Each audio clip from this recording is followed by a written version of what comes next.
Oke, bismillahirrahmanirrahim. Saya akan melanjutkan untuk aktivitas 13 dan 14. Di aktivitas 13 dan 14 ini kita akan melakukan rotasi dan juga dilatasi.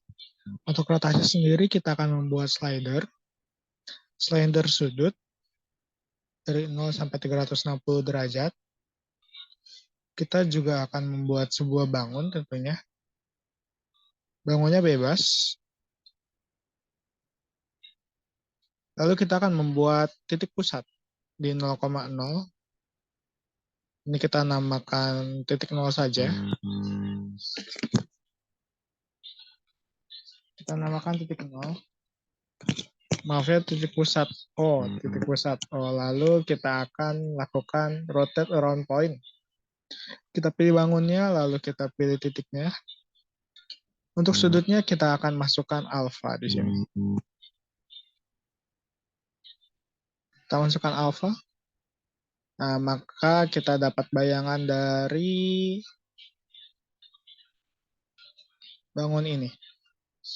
Lalu kita akan tentukan sudutnya ya. Kita bisa pakai segmen. Dari sini ke sini, dari sini ke sini, lalu kita tentukan sudutnya.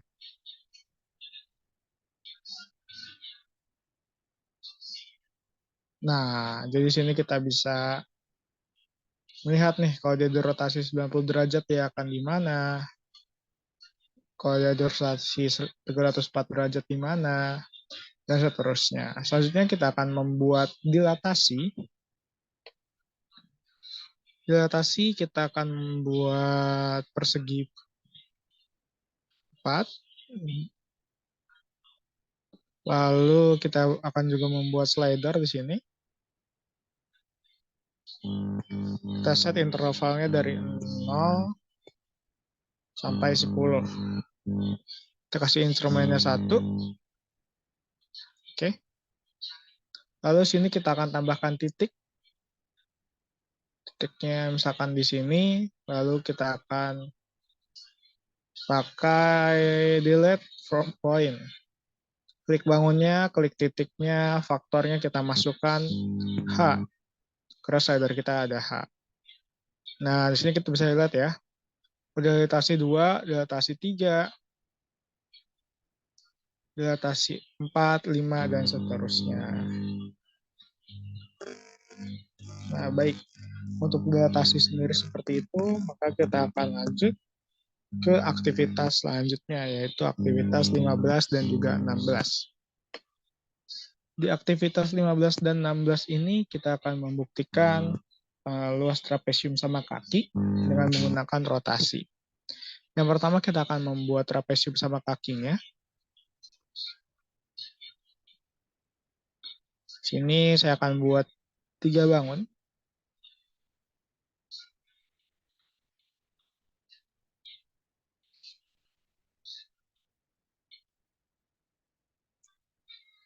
Oke. Lalu di sini saya akan rotate bangun yang ini. Kita akan buat slidernya dulu. Slider sudut. Kita pakai 180 derajat saja, teman-teman. Yang kedua juga pakai 180 derajat saja.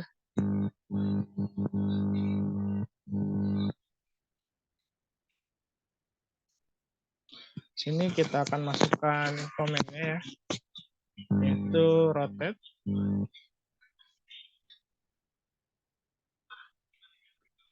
Kita pilih objeknya itu yang ini.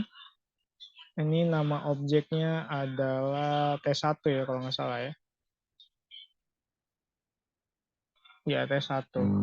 Objeknya T1. Poinnya itu kita akan poin yang B. Untuk sudutnya itu pakai sudut alfa. Oh maaf, terbalik ternyata. Jadi alfa dulu ya. Alfa dulu, baru poinnya. Koma alfa, koma poinnya B. Nah, di sini kita bisa rotate. Nah, menjadi seperti ini. Lalu kalau kita hilangkan untuk T1-nya, nah, sip. Kita akan lakukan hal yang sama untuk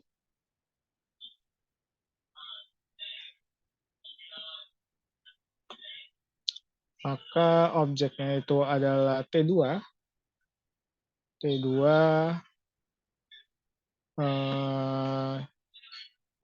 sudutnya adalah beta dan dia di titik E ya. Oke, di titik E. Tapi dia harus clockwise, teman-teman. Atau enggak tidak clockwise juga tidak apa-apa sih. Oke, nah ini T2-nya kita sembunyikan juga. T2, nah sip. Jadi kalau trapesium sama kali kan seperti ini ya. Nah untuk kalau kita putar, nah ini kita bisa dekati. Nah ini menjadi dua buah segitiga siku-siku dan satu buah persegi panjang. Kita tahu kalau luas sebuah segitiga itu kan setengah kali alas kali tinggi ya. Di sini misalkan setengah dikali aksen panjangnya. Nah, setengah dikali untuk panjang yang satunya bisa diaksen. Yang keduanya itu nggak pakai setengah untuk persegi, yaitu dikali tingginya. Maka kalau dituliskan nanti akan menjadi setengah dikali aksen kali tinggi, ditambah setengah dikali D aksen kali tinggi, ditambah dikali tinggi. Makanya menjadi rumus luasnya itu adalah setengah dikali A aksen ditambah 2E ditambah D aksen. Atau bisa juga setengah dikali A aksen ditambah E ditambah D aksen ditambah E yang di atasnya ini. Maka terbukti bahwa rumus luas trapesium sama kaki itu adalah setengah dikali luas alas setengah dikali panjang alas dikali panjang atapnya. Atau dua sisi yang sejajar. Jadi seperti itu. Selanjutnya itu kita akan mengeksplorasi fungsi Y sama dengan A plus B sin CX min alpha. Baik. Untuk kualitas selanjutnya itu lebih optimal jika digunakan GeoGebra yang 6.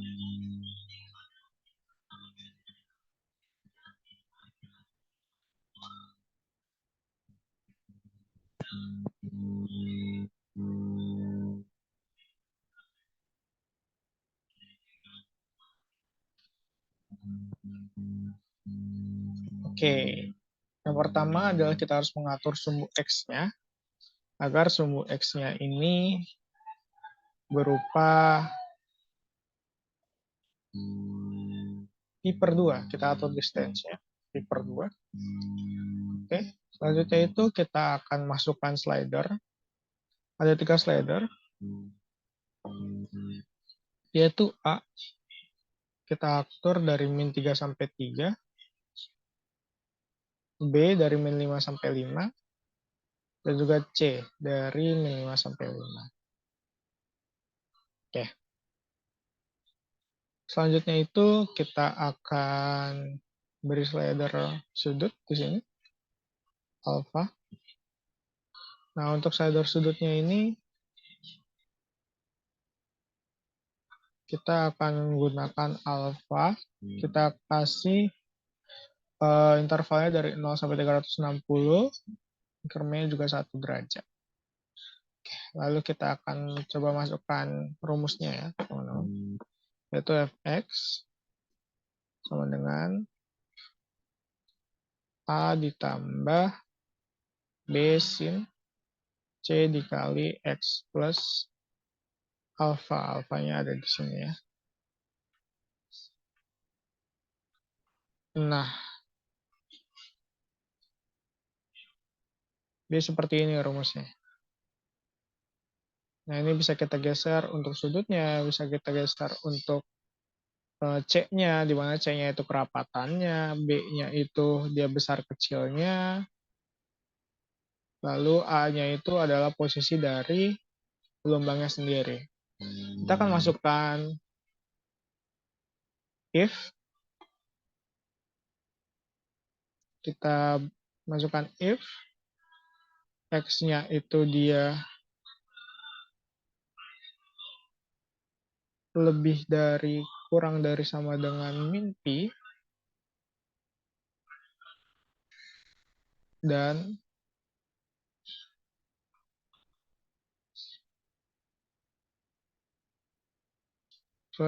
harusnya X lebih dari sama dengan min P,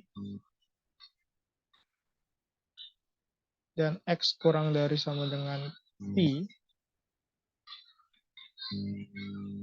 X kurang dari sama dengan P, maka kita masukkan yang di atas, A plus B, sin C, X plus alpha,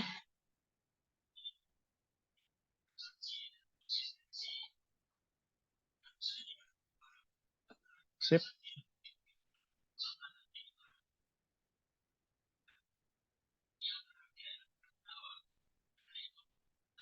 Nah, di sini kita bisa lihat G-nya ya. Lalu kita akan tuliskan teksnya. Di sini fx itu sama dengan reference, kita pilih GeoGebra, kita akan untuk G. Oke. Sip. Maka kalau kita ubah-ubah di sini,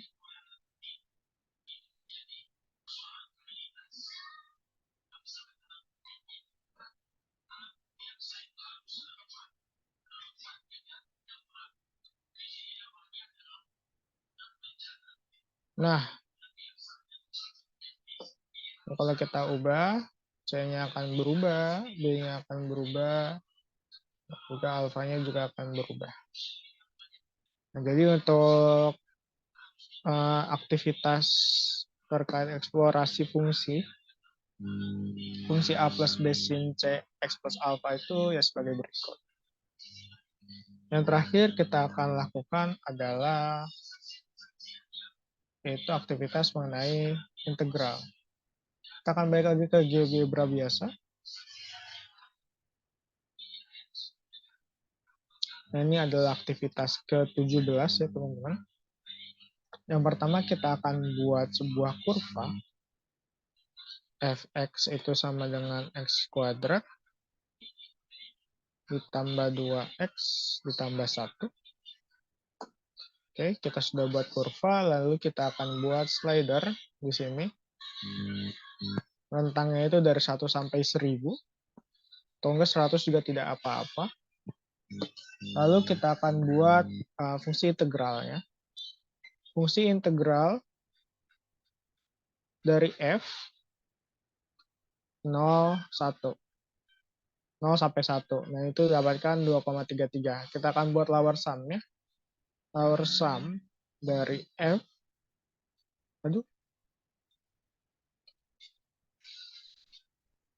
dari f 0, 1, dan A. Kita masukkan slider kita ya. Nah, sini kalau kita ubah A-nya, misalnya kita lihat, bisa kita lihat bahwa di sini ada perpotongan-perpotongan ya, yang menggambarkan integral. Jadi kita bisa mencari luas kurva menggunakan integral. Jadi seperti itu untuk aktivitas 13 sampai aktivitas 17. Baik, saya akan tutup. Terima kasih. Wassalamualaikum warahmatullahi wabarakatuh.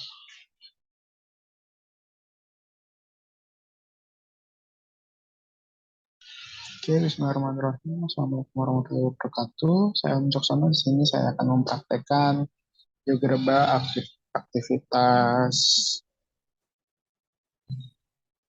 aktivitas ke-7, 8, 9, 10, dan juga 11 dan 12. Baik, untuk aktivitas 7 dan 8 itu adalah tentang translasi suatu bangun segi n. Maaf, untuk aktivitas 7 dan 8 itu ternyata tentang gradien. Tentang gradien dan juga tentang kurva. Jadi untuk menggambar garis dengan gradiennya, di sini kita butuhkan slider. Slider ini kita akan beri nama M untuk gradiennya. Nah, ini minimalnya bisa mulai dari 0, min 25 sampai 25. Nah, untuk slider yang kedua itu kita beri nama C. Intervalnya kita samakan juga min 25 sampai 25. Selanjutnya itu kita akan membuat persamaan garisnya. Persamaan garisnya itu adalah Y sama dengan MX kali C ya. MX kali C.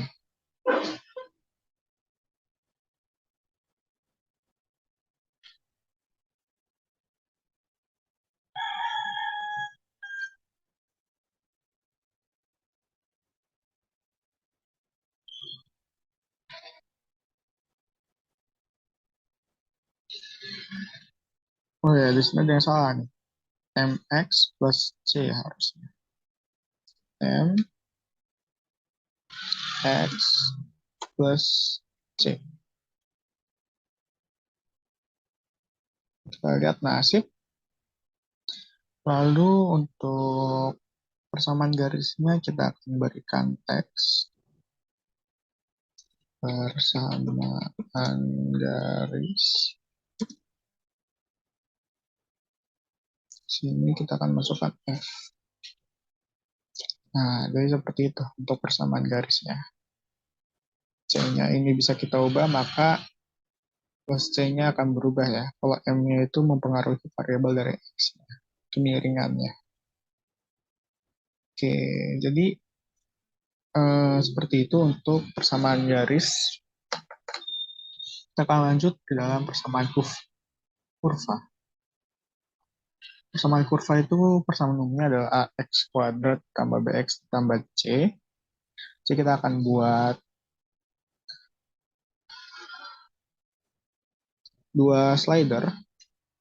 tiga slider.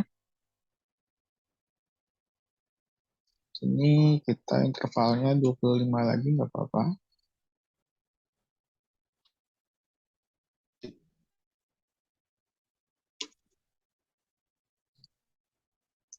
B dan C.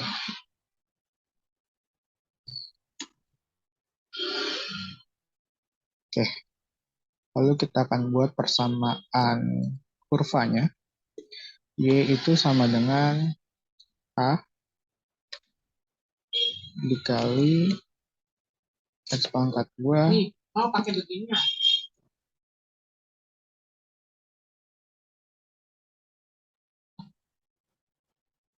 ditambah BX lalu ditambah C. Ini slidernya kita pinggirkan terlebih dahulu.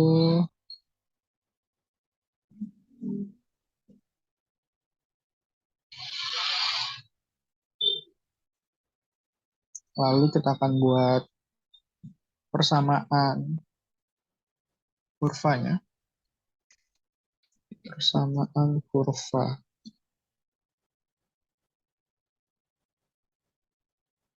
Nah, kalau kita ubah A-nya, itu berarti besar kecilnya kurva. Kalau A-nya minus, kurvanya ke bawah, A-nya plus, kurvanya ke atas. Untuk B-nya itu sendiri adalah letak kurvanya. Semakin dia plus, maka dia akan ke kiri bawah. Kalau dia minus, dia akan ke kanan bawah. Untuk C-nya itu tinggi rendahnya kurva. Nah, baik, itu adalah aktivitas 7 dan 8. Untuk GeoGebra, untuk aktivitas selanjutnya itu adalah aktivitas 9 dan 10. Baik, kita akan membuat aktivitas 90 yaitu membuktikan teorema Pitagoras. Yang pertama di sini kita akan buat slider berupa AC dengan minimalnya tuh 0 sampai 10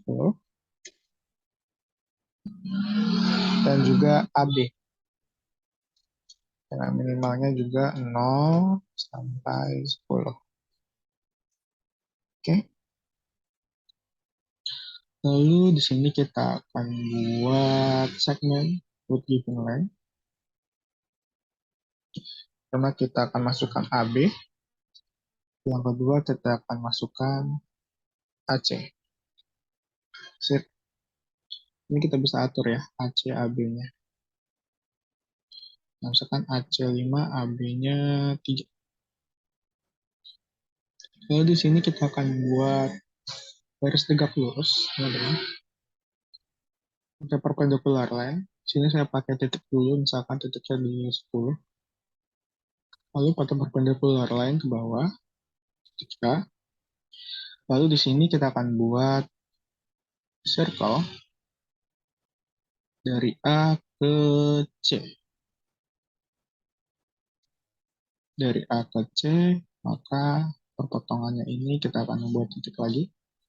Bisa pakai titik potong, atau juga langsung taruh titiknya juga nggak apa-apa.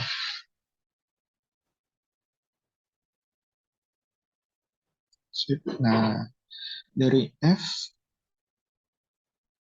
dari titik F ini kita akan hubungkan ke titik B pakai menggunakan segmen. Kita juga hubungkan titik A ke titik F. Baik, nah lalu kita akan hide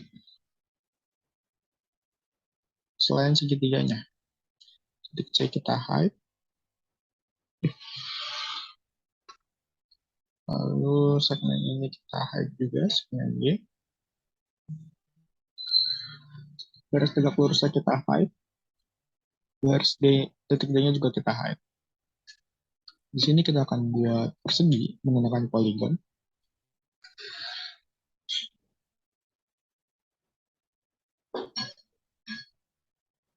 Oke.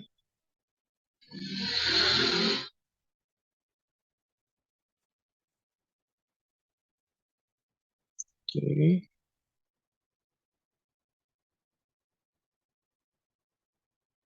Oke. Nah, ini kita akan cari tahu untuk distance-nya. 5. Nah, ini kalau kita naikkan, sekarang dia 10,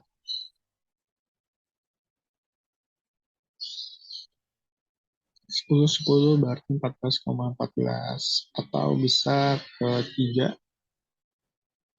Ini harusnya instrumennya 1 ya. Set property. Nah, kita instrumennya itu 1 aja biar enak. Ini juga nomornya 1. Misalkan di sini 5, kalau di sini 3, di sini 5.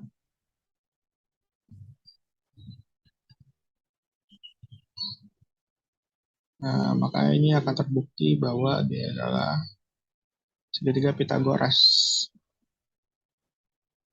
Bisa kita lihat dari sudutnya.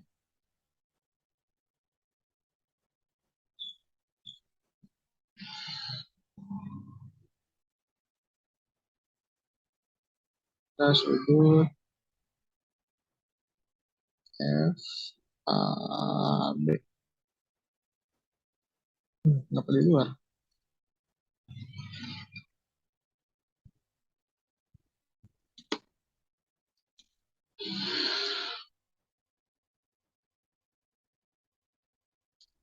Nah, jadi itu untuk pembuktian dari teorema Pitagoras.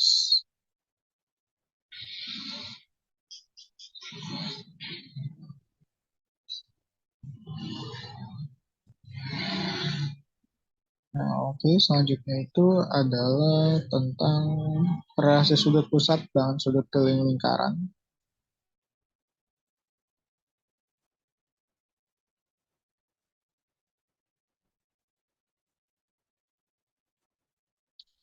Oke, baik untuk relasi sudut pusat dan sudut keliling. Yang pertama tentunya kita membutuhkan lingkaran di sini. Ini kita buat lingkaran. Lalu di sini kita akan tambahkan 2 titik pada lingkaran. Ini kita namakan titik C.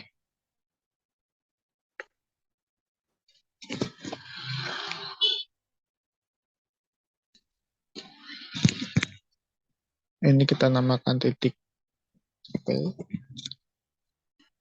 Kita akan buat titik A dan titik B pada lingkaran.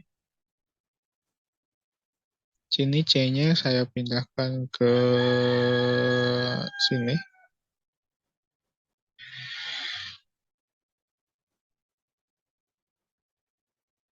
Nah, kita akan buat titik A dan titik B. Titik A dan titik B pada lingkaran, lalu kita akan hubungkan menggunakan ruas garis.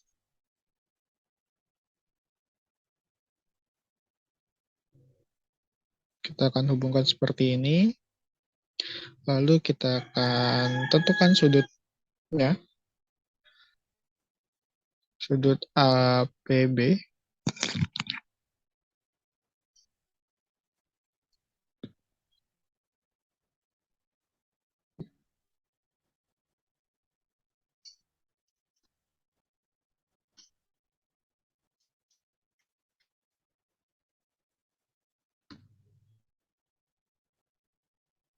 Nah, ini kita akan tentukan sudutnya.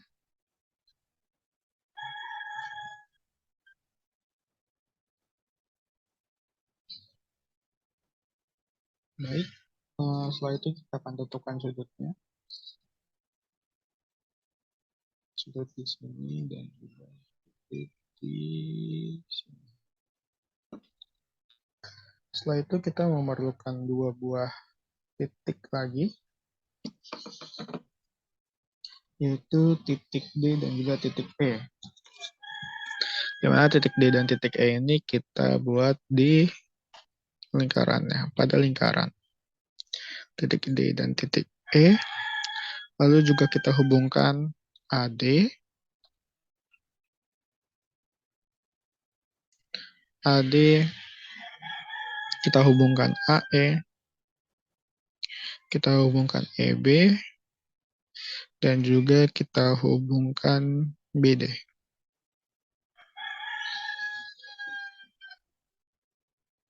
Nah, di sini kita akan cari lagi untuk sudut-sudutnya. Sudut BAD dan juga sudut BEA. Sip. Maka sudut pusat itu adalah sudut yang terbentuk antara 2 jari-jari lingkaran dan titik sudutnya. Sudut pusat di sini adalah 61,61 derajat.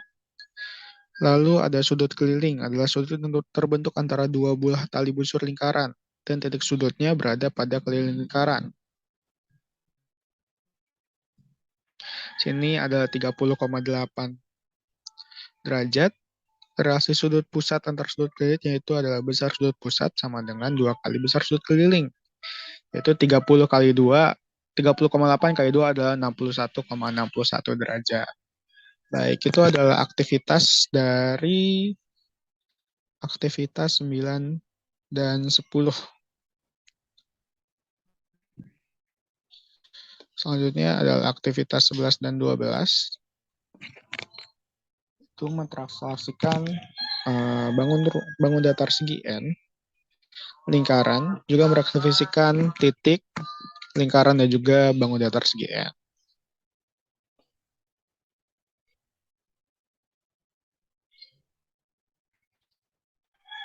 Baik, untuk selanjutnya itu adalah aktivitas 11 dan 12. Yang pertama kita perlu buat adalah bangun datar segi N ya. Sini saya akan buat sebuah kotak. Lalu kita akan buat vektor.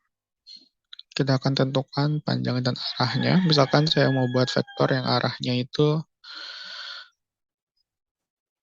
5. Yang panjangnya 5, arahnya ke kanan. Maka kita akan translasikan bangun datar ini memakai translate by vector. Kita pilih bangun datarnya, lalu kita pilih vektornya. Sip, maka bangun datar ini bergerak ke kanan sebanyak 5 satuan. Bisa lihat di sini, garis BC-nya itu yang tadinya di Y sama dengan 5, maka dia akan bergerak ke Y sama dengan 10. Begitu juga kalau dia berupa lingkaran. Misalkan kita akan buat lingkaran di sini.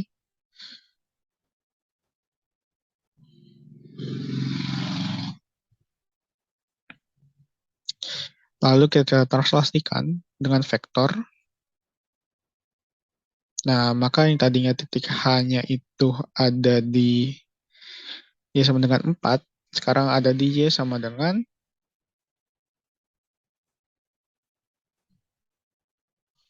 ya ada di sini ya, agak kelebihan kalau untuk lingkaran. Coba kita coba lagi.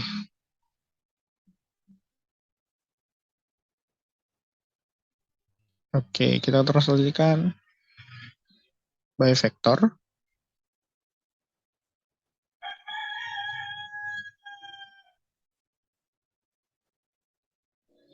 Oke, nah jadi dia akan bergerak sebanyak vektornya ini, yaitu adalah 5 satuan. Langsung selanjutnya itu adalah kita melakukan pencerminan. Pencerminan terhadap titik, misalkan kita punya titik di sini, titik A. Sorry, titik K, yaitu min 4,6. Kita akan cerminkan terhadap sumbu X dulu, misalkan. Reflect about line. Oke, kita akan pilih reflect about line. Kita akan pilih sumbu Y. Maaf, kita akan pilih sumbu Y. Maka K-nya ini, K aksennya ini adalah 4,6. Berarti X-nya yang berubah. Dan Y-nya tetap. Lalu kita akan refleksikan terhadap sumbu X. Kita pilih sumbu X. Nah, maka K aksen satunya ini adalah min 4,6. Y-nya yang berubah. Begitu juga kalau kita merefleksikan suatu garis. Misalkan garis, di sini kita akan refleksikan. Kan dari garis garis G ya. LM garis G.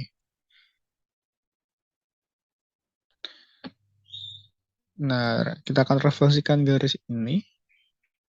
Reflect about line. Nah, golog G aksennya itu nanti L sama L aksennya itu bakal L-nya itu yang tadinya min 6,10. L aksennya itu adalah 6,10. Untuk M-nya itu yang tadinya min 4,12. M-nya itu jadinya 4,12. Jadi dia bakal berubah arah tuh. Yang tadinya garisnya arahnya ke kanan atas dan yang ke kiri atas. Coba kita refleksikan terhadap sumbu Y. Maaf.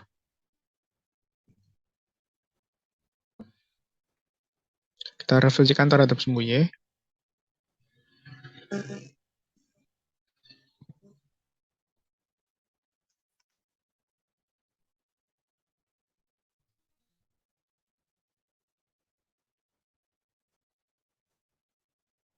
Nah, maka L1 aksennya itu yang tadinya min 6,10 sekarang jadi min 6,10. Begitu juga M1 aksen. Nah, refleksi ini juga berpengaruh terhadap bangun datar, dan juga lingkaran. Oke, misalkan kita buat bangun datar NOPQ di sini. Kalau kita refleksikan